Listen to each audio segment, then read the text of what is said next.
իմ 10 տարվա նախագահության ժամանակ կենսաթոշակները աճել են 6 անգամ, ստուգեք, միջին աշխատավարձը, միջին կենսաթոշակը աճել է 6 անգամ, միջին աշխատավարձը աճել է ևս 6 անգամ, բյուջեն աճել է 8 անգամ, բյուջեի աճը անմիջապես արտացոլվել է միջին կենսաթոշակի վրա, միջին աշխատավարձի վրա և աղքատության նվազման վրա, շեշտակի, ավելի քան 2 անգամ։ Հիմա այս հարցը, այս իշխանության պետք է տալ, թե չպետք է տալ։ Հիմա ես սա 1 անգամ արել եմ։ Ու իդեպ 98 թվականին ընտրվելուց ես այդպիսի խոստումներ չեմ տվել։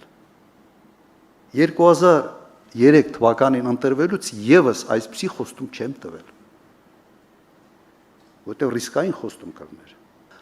Դուք վերցրեք 2003 թվականի իմ բոլոր նախընտրական խոստումները եւ ստուգեք արվել են թե չեն արվել։ Դուք վերցրեք 21 թվականի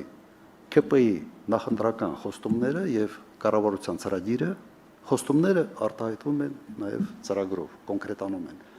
Եվ տեսեք, քանի տոկոսն է կյանքի կոչվել։ Ու խայտարակ պատկեր է։ Ամոթ մի քիչ ունեցող մարդը այս կատարողականով պետք է ուղղակի ամաչեք փոզ դուրս գար։ Ոչ թե ընտրությունների մասնակցել, հələ ինչ որ ամբիոններից էլ խոսալ, թե ինչ փայլուն կառավարում են իրենք իրականացրել։ Դու մի բան ասել ես, լրիվ ուրիշ բան արել ես։ Միայն պատոհաս ես բերել այս ժողովրդի գլխին։ Հիմա ես առաջարկում եմ համեմատեք։ Հիմա դուք ասում եք ինչ օրակարգով եք գալու ընտրության։ Այս օրակարգով։